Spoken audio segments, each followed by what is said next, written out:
Galloping grid item Swifter, it's Prof G with a challenge to apply what we've learned about LazyVGrids to get our dungeon dice displaying top left to bottom right. And we'll get our app looking spiffy regardless of the iPhone or orientation we're using. We'll issue a challenge, and then I'll show you some advanced techniques to keep your UI looking swiftui spiffy. So, let the big learning continue. Now at this point, students have been working through our playlist, building the DungeonDice app, and learning about LazyGrids. In this lesson, let's start by applying what we've learned by issuing a challenge. Modify your DungeonDice app and use what you've learned about LazyGrids and GridItems to get your dice to show in an adaptive grid that cascades buttons from top left to bottom right using the appropriate amount of space available regardless of device dimensions and orientation. So, you'll be going from this to this.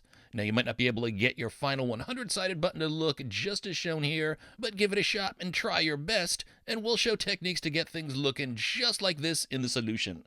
So why don't you pause, give it a shot, and when you're ready, resume, and we'll compare answers.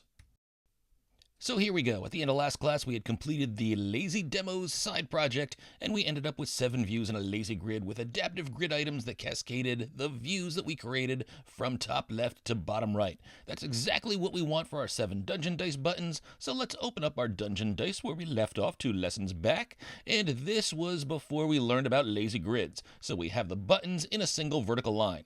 Now, I want to use this button code, and I do want to use the for each so that I get multiple buttons, but I don't need to group, so I'm going to cut out my button modifiers, and instead I'm going to paste them below the button in my for each, and then I'm going to highlight and type over the group, replacing it with LazyVGrid. Select the option with the parameters. Note we need to add a column, and remember our column is an array of grid items. See the square bracket with the grid item inside? Now we already have a content in the curlies, so I'm just going to highlight and delete this content here. We're just going to reuse the same curlies that we had in group. That's going to be fine for us, but for our array of grid items, I'm first going to enter an open square bracket. Xcode types the close square bracket, and inside I'll create a generic grid item, capital G, capital I, with empty parens, no change yet. But inside those parens, I'm going to add .adaptive, and this is going to give me a minimum and maximum parameter, although the max is in italics, so it indicates that's optional. Now for minimum, let's try out 100 points first.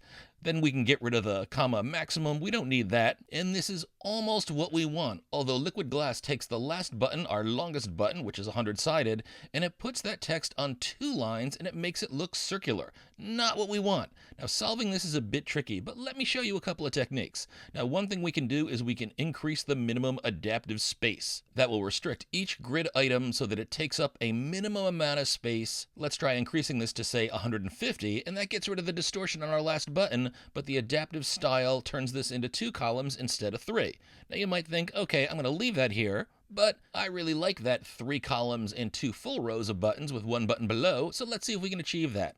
Now we can experiment with different values. 120 works, but we still get those 2 rows instead of 3, and if you play with more values, you might find that, 119 is the minimum size needed to show the 100-sided without turning it into a circle, but it also is just big enough that we force 2 columns instead of 3 columns using the adaptive size. Well, let me show you another technique. Let's go back to 100 points minimum for now, and we'll work with button modifiers to try to force the button to display in a particular way. Now, it's actually okay to have the button style in front of these other modifiers, but my personal preference is to have the button style and tint at the end of the modifier list. And let's try adding another modifier to our buttons. And you might recall from an earlier lesson that it's possible to restrict text to show up on a single line. That's with the line limit modifier, so I'll add that here below the font, and why don't we set that to 1.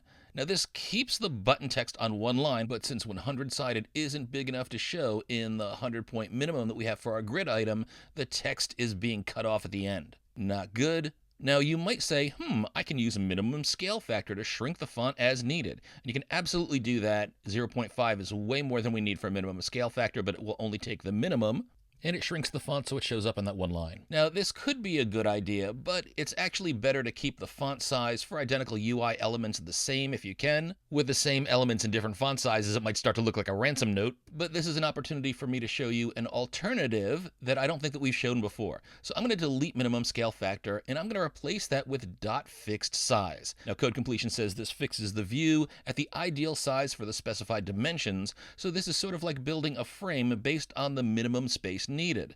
And the horizontal vertical values are booleans in here. I'm going to say true for horizontal. That means I want to fix the size at the minimum needed for horizontal. I don't need vertical in here, so I'm going to put false in for that one. Although, frankly, the outcome wouldn't change if we put true in here. We just don't need it.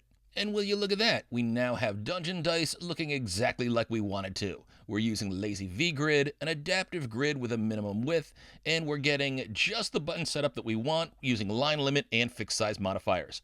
Cool. But let's check how things look on other devices. Always a good thing to do before releasing an app.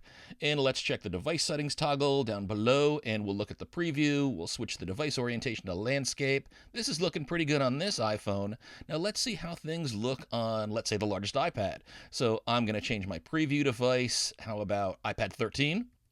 If you do this the first time, it always takes a while for this to show up. But eventually, these buttons look a bit too squished together when they're all on a straight line in the iPad. So what I'm going to do is I'm going to up the minimum adaptive grid size. How about 110? And this looks much better. Let's head back to our flagship iPhone, and things still look good there. We still have things in 3 columns, solid tweaks. Now, in addition to clicking device settings to toggle and flip the orientation, you can also click on variants, which look like 2 rows of rectangles. If you click on the orientation variant, you can see the app displayed in portrait as well as the right and left side orientation. You can click on any of these options to drill down in it, but they're not interactive. All looks good, but to get things to be interactive again, we're going to click on live preview. This is looking great, but we want to use this lesson as an opportunity to acquire even more swiftiness. So in the next lessons, we're going to learn about enums. We'll use that to up our game with our own type with fixed options for each die, and we'll also add a calculated property to our enum. We'll also learn how to add a cool flip animation effect that conveys the rolling of dice. So keep coming back, and you will gain copious code skills. Continue to hack.